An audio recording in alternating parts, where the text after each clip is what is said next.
Hello everyone, my name is Sobia Fatima, MBBS second professional student from Nalanda medical college Patna. तो आज मैंने ये video specially उन NEET aspirants के लिए बनाया जो 2021 में इस बार नीट देने वाले हैं। जैसा कि तुम लोग जान रहे हो कि इस बार हर साल की तरह तुम लोग को एक साल एक्स्ट्रा नहीं मिला है, कुछ 7-8 महीने ही बाकी हैं, इसलिए इस बार तुम लोग को हर बार से ज़्यादा मेहनत करनी है और ज़्यादा ध्यान देना है। इसलिए इन दिस वीडियो में तुम लोग को एक रफ आइडिया दूंगी कि अभी तुम लोग अपना प्रिपरेशन कैसे स्टार्ट करो और कैसे अप्रैल मई तक किस तरीके से तैयारी करो।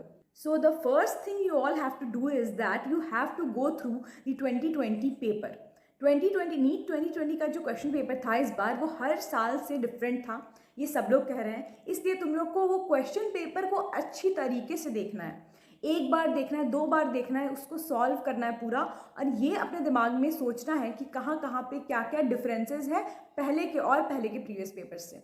बनाना तो सारे प्रीवियस पेपर्स है क्योंकि उससे तुमको हेल्प मिलेगी, मगर देखना है कि डिफरेंसेस क्या आ गए नीट 2018, 2019 और फिर नीट 2020 के पेपर में, और फिर अपनी तैयारी उसी हिसाब से करनी है। मेरी रिकमेंडेशन ये है कि तुम लोग अब फिजिक्स के लिए भी एनसीईआरटी को पढ़ना शुरू कर दो, जो कि मैं पहले कभी नहीं बोलती थी। इस बार से मैं ये बोल रही हूँ कि तुम लोग फिजिक्स के लिए, ऑर्गेनिक केमिस्ट्री के लिए और बायो के लिए तो हमेशा से ही एनसीईआरटी को सबसे पहला प्रेफरेंस दो, क्योंकि इस बार जो क्वेश्चंस आए थे उसमें ऑर्गेनिक केमिस्ट्री में एक भी क्वेश्चन एनसीईआरटी के बाहर का नहीं था।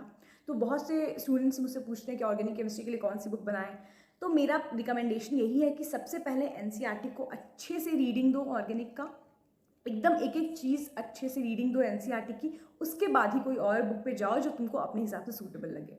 फिजिक्स में भी, अब फिजिक्स में मैं ये नहीं कह रही कि तुम लाइन बाय लाइन एनसीईआरटी की रटो, क्योंकि वो तो ज़रूरी नहीं होता है, लेकिन हाँ फिजिक्स के जितने भी एनसीईआरटी के क्वेश्चंस हैं, चाहे वो चैप्टर्स के अंदर हो कोई बॉक्स में या फिर बाद में हो वो क्वेश्चंस, वो तुम लोग सॉल्व एक बार ज़रूर कर लेना। वो थोड़े डिफरेंट टाइप के क्वेश्चंस होते हैं, लेंदी क्वेश्चंस होते हैं। तो इस बार क्या किया था कि डायरेक्ट उठा के क्वेश्चन एनसीईआरटी का फिजिक्स का डाल दिया था, जिसके कारण वो स्टूडेंट्स जो उन क्वेश्चंस को प्रैक्टिस नहीं किए थे उन्हें बहुत प्रॉब्लम हुई थी। NCERT at your finger tips तुम फिजिक्स केमिस्ट्री में भी ले सकते हो, बायो के अलावा उसमें एनसीईआरटी से रिलेटेड बहुत क्वेश्चंस होते हैं, तो तुम अभी वक्त है, तुम अभी ले सकते हो। जैसा कि अभी थोड़ा टाइम है, उतनी जल्दबाजी नहीं है तुम लोग को, तो तुम लोग एक फ्रेश स्टार्ट कर सकते हो। जैसे बहुत लोग का ऐसा है जिन्होंने इस बार नीट दिया था उनका अच्छा गया, कुछ लोग का अच्छा नहीं गया, कुछ लोग का चांसेस कम है। तो जिनका चांसेस वाला फैक्टर है और ख़राब गया है वो तो मेरे हिसाब से अभी से ही तैयारी करनी शुरू कर दो नीट 2021 के लिए, क्योंकि अगर तुम रिजल्ट का वेट करोगे और फिर रिजल्ट के बाद भी अगर तुम फिर काउंसलिंग का भी वेट करोगे और बहुत टाइम लग जाता है, उसमें बहुत टाइम उसमें वेस्ट हो जाता है। तो अगर ऐसा लग भी रहा है, पॉसिबिलिटी भी है कि हो भी सकता है, तब भी तुम साइड में तैयारी करते रहो, क्योंकि ऐसा होता है बहुत लोग के साथ कि एंड हो जाता है काउंसलिंग का टाइम और बहुत महीने बीत जाते हैं उसमें, और तब जाके जब रियलाइज़ होता है कि मेरा नहीं हुआ, मुझे नेक्स्ट नीट देनी है, तो टाइम बहुत कम बचता है तैयारी करने के लिए। इसलिए मेरा ये कहना है कि तुम लोग अभी से ही शुरू कर दो, अभी से मतलब अक्टूबर से पूरा रूटीन सेट करो कि किस तरीके से मुझे नीट 2021 की तैयारी करनी है, और एकदम जुट जाओ अच्छे से तैयारी करने में। First of all focus on your weaker portions. उसमें सबसे पहले focus on your weakest subject. कौन सी सब्जेक्ट ऐसी है जिसमें तुम्हें सबसे ज़्यादा प्रॉब्लम आता है, या फिर अगर तुम इस बार नीट दिए थे तो कौन सी सब्जेक्ट ऐसी थी जिसको बनाने में तुम्हें बहुत टाइम लग गया, या फिर जिसमें तुम्हें बहुत कम मार्क्स आ रहे हैं, उसको तुम अपनी सबसे फर्स्ट प्रायोरिटी रखोगे। क्योंकि अगर वो पोर्शन, वो सब्जेक्ट तुम्हारा अच्छा हो गया तो बाकी जो तुम्हारा स्ट्रॉन्ग पोर्शन है उसको रिवाइज करने में तुम लोग को ज़्यादा टाइम नहीं लगेगा। तो आमतौर पर स्टूडेंट्स का सबसे वीकेस्ट पोर्शन फिजिक्स होता है। इस बार तो जो लोग अच्छा फिजिक्स पढ़े थे, अच्छे से सॉल्व किए थे, उनका भी फिजिक्स में बहुत नेगेटिव चला गया है। तो मेरा ये कहना है कि सबसे पहले जो आपका वीकेस्ट सब्जेक्ट है उस पर फोकस करिएगा।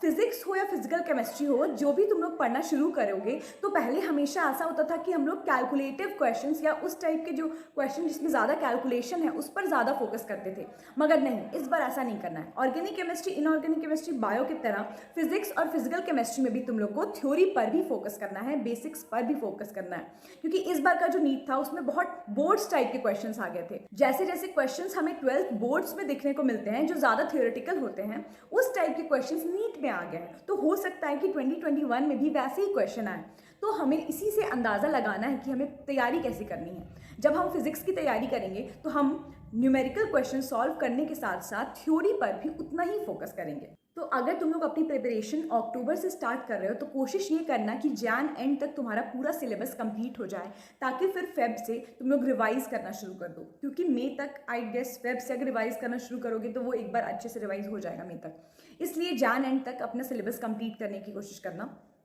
अगर तुम एक बार नीट दे चुके हो तो ये तुम्हारा जो पार्ट है, ये जो तुम्हारा टाइम है, वो बस तुम्हारा करेक्शन टाइम है कि तुम जो जो चीज़ में वीक थे, जो जो चीज़ तुम्हारा एग्जाम में खराब गया, तुम उस पर इस बार करेक्शन करोगे। तो ये तुम्हारे लिए एक बेनिफिट है, क्योंकि तुमको पता है जो लोग पहली बार नीट देने वाले हैं उनके लिए थोड़ा सा मुश्किल हो सकता है तैयारी करना।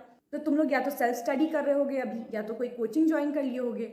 मैं बस ये कहना चाहती हूँ कि जो भी तुम लोग कर रहे हो वो बहुत ही ज़्यादा फोकस के साथ करो। अगर कोचिंग ही ज्वाइन की हो, अगर कोई टीचर पढ़ा रहे हैं तुम लोग को, तो जब जब जैसे जैसे पढ़ा रहे हैं, जो जो क्वेश्चंस वो दे रहे हैं सॉल्व करने, उनके साथ साथ चलो। वो जो चैप्टर कंप्लीट करा दिए उसका क्वेश्चंस कर लो, उसके बाद कुछ और करो। अपना सेल्फ स्टडी भी करो, मगर साथ साथ तुम एक सीक्वेंस और एक रूटीन के साथ चलो। ये नहीं कि तुम एक चैप्टर पढ़ने में पूरा एक हफ्ता लगा दिए। तुमको टाइम वेस्ट नहीं करना है। सेल्फ स्टडी भी कर रहे हो तो एक रूटीन, एक प्रॉपर रूटीन के साथ करो।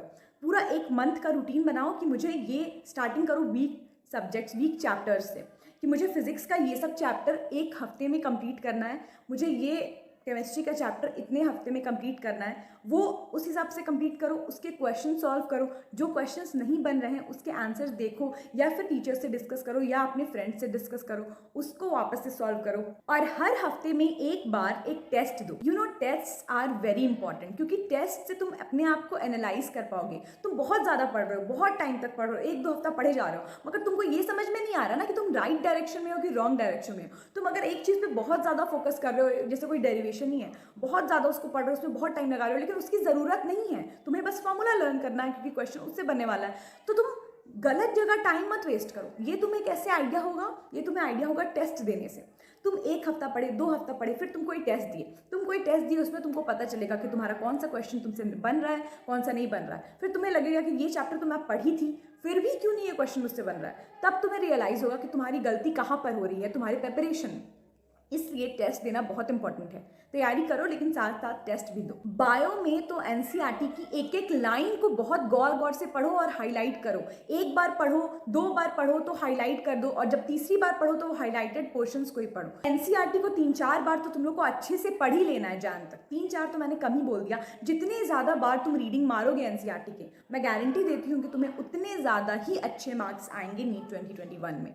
बायो को स्ट्रॉन्ग करना है तो एनसीईआरटी को स्ट्रॉन्ग करना पड़ेगा। लेकिन बहुत बार ऐसा क्या होता है कि एनसीईआरटी में इतना प्रिसाइज दिया हुआ है कि बहुत सारे सेंटेंसेस समझ में नहीं आते हैं। पढ़ तो लेंगे हम वो पैराग्राफ, लेकिन उसका मैकेनिज्म समझ में नहीं आता ये हुआ कैसे, तो वो बस रटने टाइप्स लगने लगता है। तो उसके लिए तुम या तो गूगल, या तो कोई साइड बुक, या तो किसी टीचर या स्टूडेंट का कंसल्ट ले सकते हो। तुम समझो, अच्छे से समझो, हड़बड़ी कोई नहीं है तुम्हें। ये नहीं है कि तुम्हें एक दिन में पूरा 1 चैप्टर 2 चैप्टर एनसीईआरटी के बारे में कंप्लीट करना है। अभी तुम जानते हो कि तुम्हारे पास इनफ टाइम है कि तुम अपने मिस्टेक्स को भी करेक्ट कर सको और अच्छे से एक चैप्टर कंप्लीट कर सको। जल्दबाजी नहीं करनी चाहिए तुम्हें किसी चीज़ की इस टाइम पर। तो ज़रा सा भी पैनिक नहीं होना चाहिए कि मेरा नीट 2020 नहीं निकला तो ये मेरा लास्ट चांस है, या फिर मुझे बहुत अच्छा स्कोर करना नीट 2021 में और टाइम बहुत कम है, 1 साल का टाइम नहीं है, कैसे करूँगी, कुछ ज्वाइन नहीं किया, कुछ स्टार्ट नहीं किया है अभी। तो डरने वाली बात नहीं है। जिस दिन से तुम्हें सही लगे उस दिन से तुम स्टार्ट करो अपनी प्रिपरेशन, लेकिन हाँ, वो प्रिपरेशन रुकनी नहीं चाहिए। एक बार तुम स्टार्ट करोगे तो अगर तुम बीच में अपना प्रिपरेशन रोक दिए, या फिर सोचे कि नहीं अभी थोड़ा रेस्ट कर लेते हैं 1-2 दिन, उसके बाद पढ़ेंगे, 1-2 हफ्ते नहीं पढ़ते हैं, तो ऐसे नहीं चलता है। तुम, मेरे हिसाब से तुम्हें अक्टूबर 1 से तो स्टार्ट कर ही देना चाहिए। तुम अभी भले नहीं पढ़ रहे हो, लेकिन तुम्हें अक्टूबर 1 से स्टार्ट कर ही देना चाहिए, और उसके बाद रुकना नहीं है। हर दिन थोड़ा थोड़ा ही पढ़ना है, लेकिन पढ़ना है और रूटीन बना के पढ़ना है, वरना नहीं हो पाएगा। तुम्हें कब से कब तक एक चैप्टर कंप्लीट करना है, कब से कब तक ये पोर्शन कंप्लीट करना है, इसकी पूरी रूटीन बनाओ। ऐसी रूटीन बनाओ कि तुम्हारा जैन एंड तक पूरा सिलेबस अच्छे से कवर हो जाए, अच्छे से क्वेश्चन सॉल्व हो जाए। वो मैं तुम्हें नहीं बता पाऊंगी अभी कैसे, क्योंकि वो तुम पे पूरा डिपेंड तुम पे करता है कि तुमको कौन सा सब्जेक्ट, कौन सा चैप्टर वीक लगता है, कौन सा चैप्टर तुम्हें लगता है कि ज़्यादा इससे क्वेश्चंस आएंगे, तो तुम उस हिसाब से रूटीन बनाओ। मुझे नहीं लगता रूटीन बनाए बिना अच्छे से पढ़ाई हो पाएगी, इसलिए मेरा ये कहना है कि अपनी एक पर्सनल रूटीन तो ज़रूर बनाओ। भले टीचर्स कुछ भी पढ़ाएं, कोई भी चैप्टर पढ़ाएं, वो साथ साथ करो, मगर एक अपनी सेल्फ स्टडी की पर्सनल रूटीन ज़रूर बनाओ। जो चीज़ में तुम वीक हो उससे स्टार्ट करके अपने स्ट्रॉन्ग सब्जेक्ट तक, जैन एंड तक पूरा सिलेबस कंप्लीट करना पड़ेगा तुम्हें। ताकि फिर तुम फेब से रिवाइज करना शुरू कर दो। अभी टाइम है। अगर तुम्हें खुद पर बिलीव है और तुम्हें पता है कि तुम कर सकते हो तो तुम्हें अभी से प्रेपरेशन करनी शुरू कर देनी चाहिए। जो जो बातें मैंने बताई हैं उन्हें ध्यान में रखना और अच्छे से प्रेपरेशन करना, तो तुम्हारा नीट बहुत अच्छा जाएगा। All the best.